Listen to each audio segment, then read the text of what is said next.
로마서 14장 13절에서 23절까지의 말씀입니다.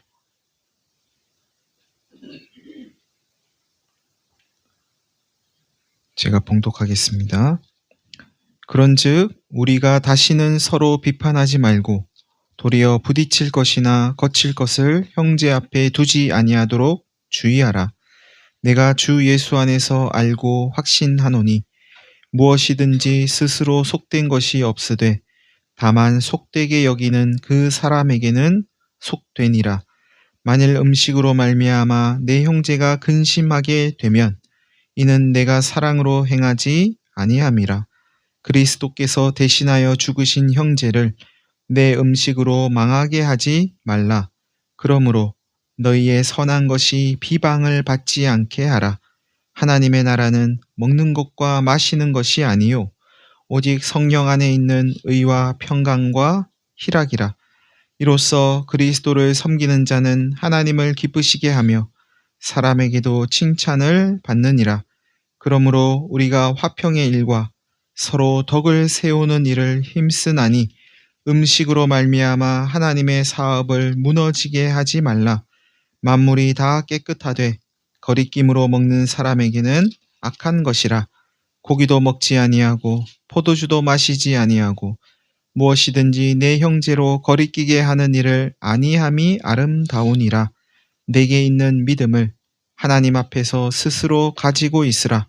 자기가 옳다 하는 바로 자기를 정죄하지 아니하는 자는 복이 있도다. 의심하고 먹는 자는 정죄되었나니 이는 믿음을 따라 하지 아니하였기 때문이라. 믿음을 따라 하지 아니하는 것은 다 죄니라. 아멘.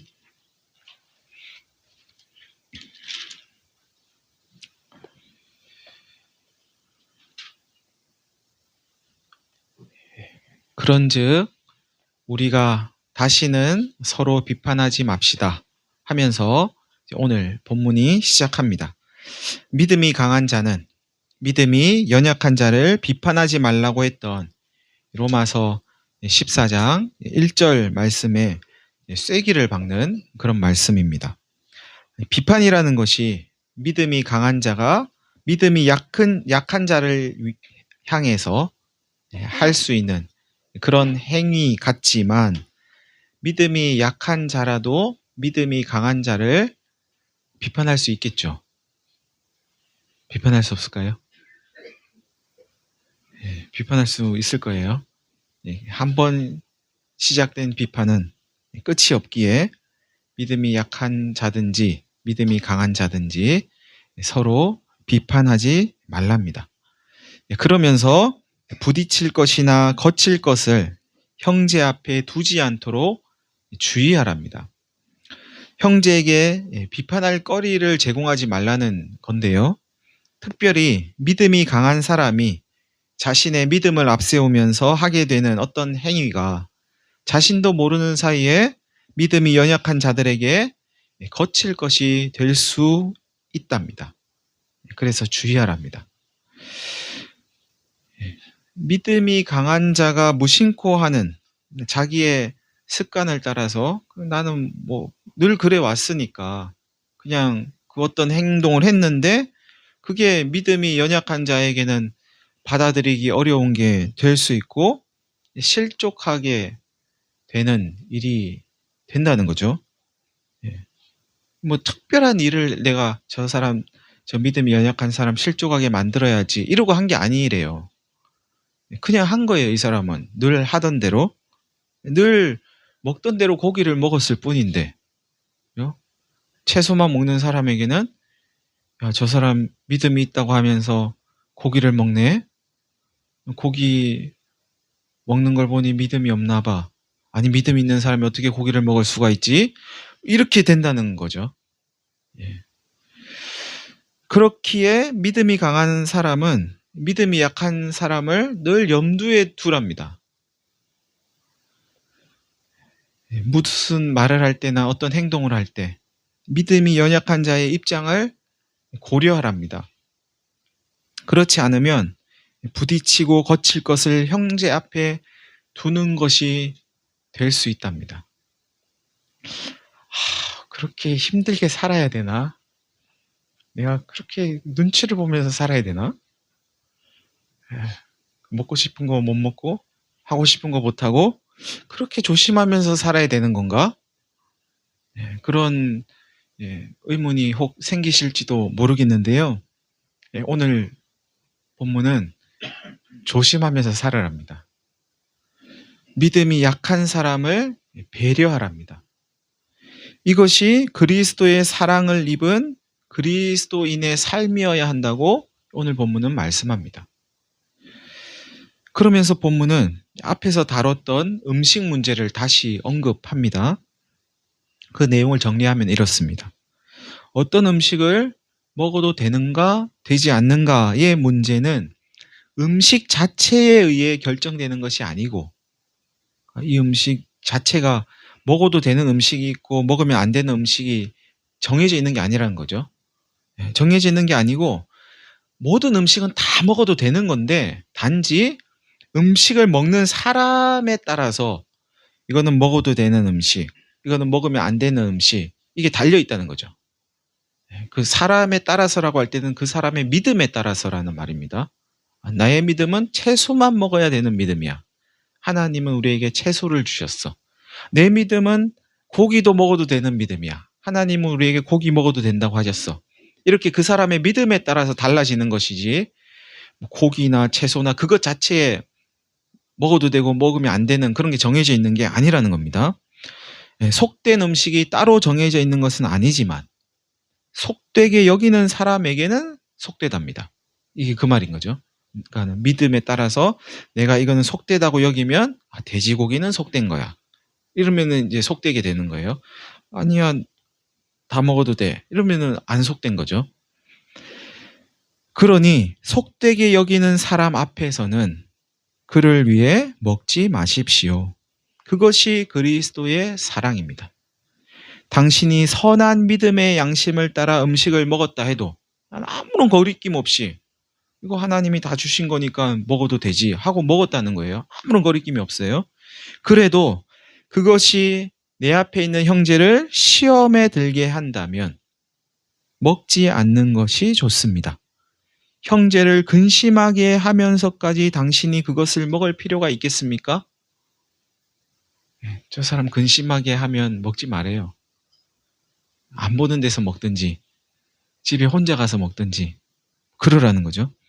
형제를 사랑한다면 먹지 않는 것이 옳습니다. 여러분, 형제와 서로 비판하지 마시기를 바랍니다. 어떤 하나의 사안을 두고 이게 옳으니 그르니 하면서 이게 하나님의 뜻이니 저게 하나님의 뜻이니 그러면서 서로 비판하지 말랍니다. 그뿐 아니라 형제에게 비판할 거리를 제공하지 않도록 주의하시기를 바랍니다.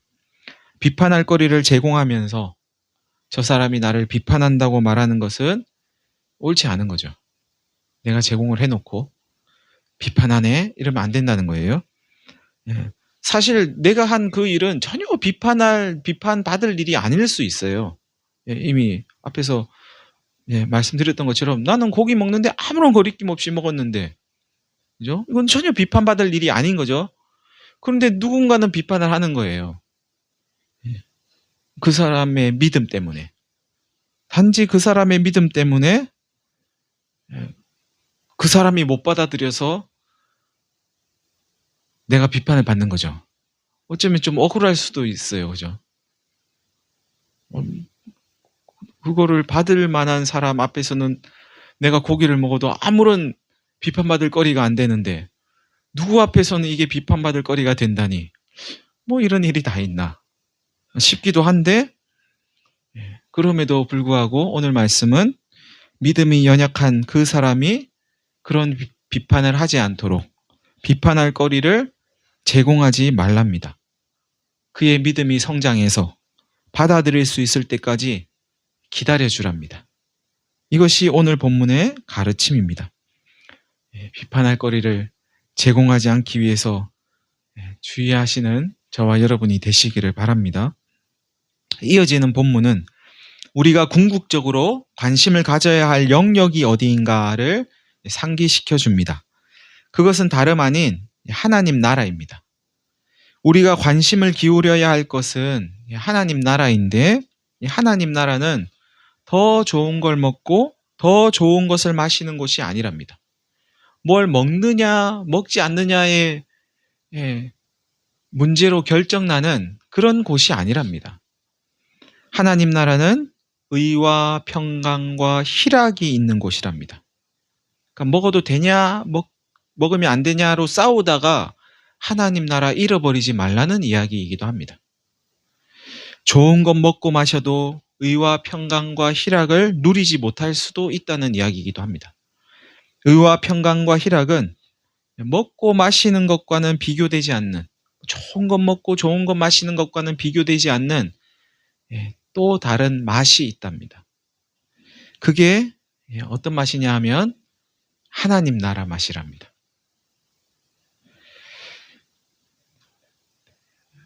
여기서 말하는 의와 평강과 희락을 하나씩 살펴볼 필요가 있는데요. 우선 지금 말하는 이 의는 예수 그리스도로 말미암아 죄가 해결받은 상태, 그걸 또 의라고 하잖아요. 그래서 우리가 의롭다고 여김을 받았다 이렇게 표현하는데 그 의가 아닙니다. 여기서 말하는 의는 도덕적으로 어떤 바른 행위, 정의를 이야기합니다. 정의. 평강은 개인적인 평안을 넘어서 온 세상 안에서 세상과의 관계 속에서 누리는 평화를 말합니다. 이 사람 저 사람과의 관계에서 누리는 평화, 자연과의 관계에서 누리는 평화, 산불로 인해서 어려움 겪는 이웃들의 소식을 들으니 마음이 아프다. 마음의 평화가 깨어진 상태인 거죠, 이건. 그럼 그 사람들이 평화로워야 나도 평화로울 수 있는 거죠. 미얀마의 지진 소식에 안타까워한다. 그 역시 우리 마음의 평화가 깨어진 거죠, 그러면. 오염된 강과 바다와 물과 공기로 인해서 얻게 되는 어려움들. 그 어려움은 자연과 우리와의 관계가 깨어졌기 때문에 찾아오는 것들이죠. 오늘 본문이 말씀하는 평화는 이런 모든 관계, 이 세상에 우리를 둘러싸고 있는 사람과의 관계나 자연과의 관계나 모든 관계 속에서 누리는 평화를 뜻합니다.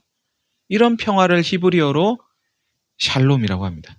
샬롬은 이런 평화를 말합니다. 모든 온 세계와의 관계 속에서 누리는 평화입니다. 희락은 기쁨이죠. 이 기쁨은 나 혼자 좋을 때 누리는 기쁨이 아니고 나와 너 사이에 평화가 있을 때, 나와 당신 사이가 평화로울 때 얻는 기쁨. 즉, 그 사람도 기쁘고 당신도 기쁘고 나도 기쁜, 당신과 나와 우리 모두가 기쁜 그런 기쁨을 이야기합니다. 그런데 여기서 꼭 하나 기억할 게 있습니다.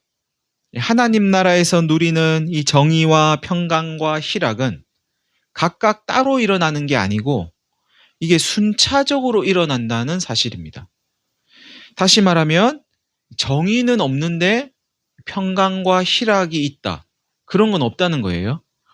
정의와 평강은 없는데 희락만 있다. 기쁘다. 그런 건 없다는 거예요. 즉, 정의가 없으면 평강이 있을 수 없고 평화가 있을 수 없고 정의와 평화가 없으면 기쁨도 없다는 겁니다. 반대로 이야기해도 똑같아요. 기쁨은 평화와 정의를 통해서 오고 평화는 정의를 통해서 옵니다. 이처럼 하나님 나라의 핵심은 정의이고 하나님 나라가 궁극적으로 추구하는 것은 우리 모두의 기쁨이며 이 정의와 기쁨을 이어주는 사다리는 평화입니다. 여러분, 정의롭지 않은데 평화로울 수 있을까요? 그런데 이 평화는 조작이 가능합니다. 힘 있는 자가 힘 없는 자, 연약한 자를 억압하고 억누를 때, 뇌물로 누군가의 입을 막을 때, 그러면 이 평화가 조작될 수 있습니다. 그런데 그거는 이제 진정한 평화는 아닌 거죠. 평화를 조작할 수 있다는 건 그곳에 정의가 없다는 뜻이 됩니다. 조작이 가능하다, 평화를. 정의롭지 않기 때문인 거죠. 그럼에도 사람들은 정의를 통해 평화가 세워지는 것보다 정의롭지 않아도 좋으니까 평화로워 보이는 것, 평화로운 것처럼 보이는 쪽을 선택할 때가 있습니다. 이스라엘 백성들의 삶이 이걸 잘 보여줍니다. 하나님께서 이스라엘에게 진정한 평화를 주시려고 억압과 불평등이 가득한 땅, 애굽에서 그들을 인도해 내셨죠. 하나님은 그들을 평화로 인도하시면서 그들에게 정의로운 공동체의 법을 주셨습니다. 그게 율법입니다. 그러나 그들에게 정의로운 공동체를 통해 세워질 그 진정한 평화는 멀게만 느껴집니다. 당장 배고프고 목마르고 다리가 아프고 갈 길이 먼 거죠. 그러자 그들은 정의로운 공동체를 통해 세워질 그 진정한 평화를 사모하는 게 아니고 애굽을 그리워합니다. 불평등이 가득한 땅, 억압의 땅을 그리워해요. 이제 조금만 가면 정의로운 삶을, 정의가 지배하는 평화로운 삶을 살게 될 거야. 이걸 그리워하는 게 아니고 억압이 가득한 불평등의 땅, 애굽을 그리워합니다. 다시 종살이해도 좋으니까 차라리 애굽으로 돌아가는 게 낫겠어. 애굽으로 돌아가면 배고프진 않을 거야. 먹고 사는 문제는 해결될 거야. 이게 그 이유였습니다. 적어도 배고프지는 않았으니까. 먹고 마시는 것 걱정은 없었으니까 그때가 더 나았다는 거예요. 이처럼 정의와 평화와 희락은 당장 눈앞에 보이는 현실 앞에서, 먹고 마시는 일 앞에서 밀려나기 일쑤입니다. 이것이 사람들의 일반적인 생각이고 약자일수록 더욱 이런 마음을 많이 갖게 됩니다. 그러면 힘 있는 사람들, 부와 권력을 가진 사람들은 어떨까요? 그들은 정말 평화를 원할까요? 그들 역시 정의를 통해서 평화가 세워지는 것을 원하지 않습니다. 예수님께서 하나님 나라의 일을 행하며 다니실 때 강자들은 불편해했습니다. 예수님께서 선포하신 정의를 통해 세워지는 평화의 나라는 그들에게 매우 불편한 것이었습니다. 예수님께서 그 예루살렘 성전 안에서 비둘기 파는 사람들의 상을 엎으시고 돈 바꾸는 자들의 상을 엎으실 때, 안식일에 병자를 고치실 때, 그 일은 분명 정의로운 일이었지만 당시 권력을 가지고 있던 바리새인이나 서기관, 제사장이나 장로들은 불편해했습니다. 좋아하지 않았습니다. 권력자들에게 정의는 자신들의 권력을 위협하고 기득권을 빼앗기 위한 것으로 보였습니다. 같은 이유로 오늘날에도 힘 있는 자들은 정의를 외면하고 위장된 평화를 조작합니다. 때로는 힘으로 약자들을 억압해서 입을 막기도 하고, 때로는 약자들에게 약간의 도움을 주면서 위장된 평화를 받아들이게 합니다. 그럼에도 누군가가 정의를 세우려고 할 때 권력자들은, 힘 있는 자들은 정의를 세우려고 하는 과정에서 벌어지는 그 소란스러움, 약간의 어려움, 광야와 같은 어려움이 있는 거죠. 그런 어려움을 평화를 위협하는 요소라고 선전합니다. 그러면 약자들은 평화를 깨는 정의는 옳지 못한 거라고 여기면서 정의롭지 않아도 좋으니까 이렇게만 살게 해달라고 가짜 평화를 구하는 일이 벌어집니다. 이것이 정의와 평화가 힘없는 자와 힘 있는 자 사이에서 조작되고 왜곡되는 하나의 방식입니다. 여러분, 진정한 평화는 정의가 세워질 때 가능합니다.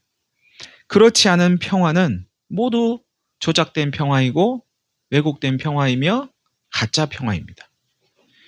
평화처럼 보이는 것뿐입니다. 비둘기 파는 자들의 상이 엎어지는 일이 있더라도 정의가 세워져야 하나님의 평화가 옵니다. 정의는 없어도 좋으니까 평화만 주세요. 그런 평화는 없습니다. 진정한 평화, 샬롬의 세계는 하나님의 정의가 세워질 때 뒤따라오는 하나님의 나라입니다. 예수님은 이런 맥락에서 다음과 같은 말씀을 하셨어요.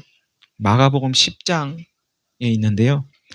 내가 세상에 화평을 주러 온 줄로 생각하지 말라. 화평이 아니요 검을 주러 왔노라. 내가 온 것은 남자가 그 아버지와 딸이 어머니와 며느리가 시어머니와 불화하게 하려 함이니 사람의 원수가 자기 집안 식구리라. 아버지나 어머니를 나보다, 여기서 나는 예수님인데 이 예수님을 이렇게 한번 표현해 볼게요. 정의를 사랑하는 예수님, 정의를 사랑하는 나. 이렇게 다시 한번 읽어보겠습니다. 아버지나 어머니를 정의를 사랑하는 나보다 더 사랑하는 자는 내게 합당하지 아니하고 아들이나 딸을 정의를 사랑하는 나보다 더 사랑하는 자도 내게 합당하지 아니하며 또 자기 십자가를 지고 정의를 사랑하는 나를 따르지 않는 자도 내게 합당하지 아니하니라. 자기 목숨을 얻는 자는 잃을 것이요 나를 위하여 정의를 사랑하는 나를 위하여 자기 목숨을 잃는 자는 얻으리라. 예수님께서 이 땅에 오신 목적이 정의롭지 못한 관계를 청산하기 위해서이고 정의가 세워지지 않으면 평화는 없다, 화평은 없다 하는 말씀입니다. 여러분, 평화를 원하십니까? 참 기쁨을 원하십니까? 그렇다면 먼저 정의를 구하실 수 있기를 바랍니다. 성경은 하나님 나라의 정의에 두 가지 중요한 가치가 있다고 말씀합니다. 하나는 공평입니다. 공평은 어느 한쪽으로 치우치지 않는 것을 말하지요. 구약 성경 레위기 19장에 이 공평에 대해서 자세하게 이렇게 기록되어 있습니다. 너희는 재판할 때 불의를 행하지 말며 가난한 자의 편을 들지 말며 세력 있는 자라고 두둔하지 말고 공의로 사람을 재판하라. 가난한 자라고 편들어주지 말고 힘 있는 자라고 두둔하지 않는 것, 곧 모든 사람을 똑같이 대하는 것, 그것이 공평이랍니다. 그런데 우리는 둘 가운데 어느 한쪽의 편을 들어주기가 참 쉽습니다. 나와 조금이라도 이해관계가 있다면, 그렇죠? 나하고 조금이라도 친한 사람이 있다면, 아는 사람이 있다면 당연히 내가 그 사람 편 들어줘야지. 어떻게 모든 사람을 내가 공평하게 대할 수 있어? 하는 생각을 하기가 매우 쉽습니다. 인지상정이지. 이처럼 모든 사람을 공평하게 대하는 것은 쉽지 않아 보이는데 하나님께서는 공평하게 대하라고 말씀하십니다. 그래야 하나님 나라의 정의가 세워질 수 있기 때문입니다. 하나님 나라의 정의에 있어서 중요한 또 하나의 가치는 공정입니다. 공정은 정확하고 올바른 기준을 말합니다. 신명기 25장에 이 공정에 대해서 잘 설명하는 말씀이 있는데요. 너는 내 주머니에 두 종류의 저울추, 곧 큰 것과 작은 것을 넣지 말지며 내 집에 두 종류의 돼 아시죠? 뭐 쌀 뜨는 이런 대박, 그 돼 말합니다. 곧 큰 것과 작은 것을 두지 말 것이요 오직 온전하고 공정한 저울추를 두며 온전하고 공정한 되를 둘 것이라. 공정한 걸 두라는 거죠. 그리하면 내 하나님 여호와께서 내게 주시는 땅에서 내 날이 길리라. 이런 일을 행하는 모든 자, 공정하지 않은 일을 행하는 모든 자, 악을 행하는 모든 자는 내 하나님 여호와께 가증하니라. 두 종류의 저울추를 두고 이걸로 달았다가 저걸로 달았다가, 그죠? 이걸로 됐다가 저걸로 됐다가 하는 그것은 악한 거랍니다.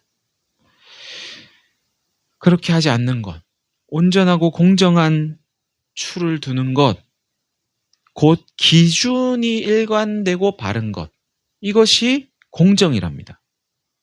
그러니까 일관된 기준을 세우는 게 공정이고, 그 기준을 가지고 치우치지 않고 똑같이 적용하는 게 공평입니다. 공정은 기준이고 그걸 적용하는 게 공평이에요. 이 둘 가운데 뭐가 쉬울까요? 뭐가 더 어려울까요? 기준을 세우는 것, 공정. 그 기준을 가지고 적용하는 것, 공평. 뭐 한편 생각해 보면 그래도 기준을 세우는 이 공정이 그 기준을 적용하는 공평보다 좀 더 수월하지 않을까 싶기도 한데 그렇지가 않습니다. 분명한 기준을 세워놓으면 일하기 좋을 것 같잖아요. 쉬울 것 같고. 그런데 만약 누군가의 편의를 봐줘야 하는 일이 있다거나 나와 친한 사람과의 이해관계를 생각한다면 일관된 기준이 있다는 것은 한없이 불편한 일이 될 수 있겠죠. 이 기준을 가지고 똑같이 적용해야 된다고 하면 불편할 수 있지 않겠어요? 내가 아는 사람 좀 봐줘야 되는데 이런 마음이 들면, 그래서 모든 사람에게 공평하게 적용할 수 있는 일관된 기준을 세우는 건 역시 잘 일어나지 않습니다. 기준 자체가 공평하지 않은 게 많습니다. 기준이 어느 한쪽으로 유리하게 세워지는 경우가 허다하다는 거죠. 분명히 기준대로 했는데 기준대로 했으니까 할 말은 없어요. 기준이 불공평한 거죠. 기준이 공정하지 않은 거죠. 여러분, 하나님 나라의 정의와 평강, 하나님 나라는 정의와 평화와 기쁨의 나라입니다. 평화와 기쁨은 정의가 이루어질 때 가능하고, 정의는 공평과 공정이라고 하는 이 두 가치를 통해서 이루어집니다. 그런데 하나님의 나라는 내가 그럼 그런 나라 한번 만들어 봐야지 하면서 힘쓰고 애쓰면 만들 수 있는 그런 나라가 아니랍니다. 하나님 나라는 성령 안에서 이루어지는 나라랍니다. 지금도 성령님은 우리 안에서 우리를 하나님 나라로 인도하고 계십니다.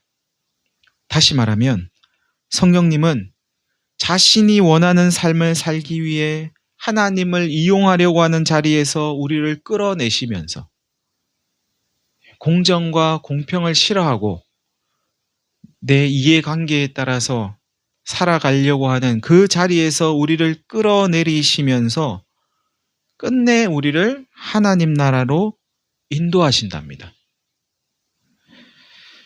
이렇게 성령님의 인도하심을 받아들이는 것이 곧 그리스도를 섬기는 것이고 하나님을 기쁘시게 하는 것이며 사람에게도 칭찬받는 일이 된다고 오늘 본문은 말씀합니다. 여러분, 하나님 나라는 이것을 먹어도 되나? 먹으면 안 되나? 하는 문제에 정확한 답을 찾는 것으로 세워지는 그런 나라가 아닙니다. 더 좋은 것을 먹고 더 좋은 것을 마시는 그런 나라도 아닙니다. 정의와 평화와 기쁨이 가득한 나라입니다. 하나님 나라의 평화와 기쁨은 정의가 세워질 때 뒤따라옵니다. 하나님의 정의는 공평과 공정을 통해서 세워집니다. 공평과 공정을 통해 정의가 세워지고 하나님 나라가 이루어지는 것은 내 뜻 이루기 위해서, 내가 원하는 것 하기 위해서 하나님을 이용하려는 사람이 아니라 예수 그리스도를 믿는 사람 안에 거하시는 성령님의 인도하심에 자신을 기꺼이 내어 맡기는 그 사람을 통해서 이루어집니다. 사랑하는 성도 여러분, 하나님께 우리를 내어 맡기고 이해관계 이런 거 너무 따지지 마시고 성령님의 인도하심에 순종함으로 정의와 평화와 기쁨의 나라, 그 하나님 나라를 누리고 전하며 살아가는 저와 여러분이 되시기를 간절히 바랍니다. 우리 다 같이 한 1분 정도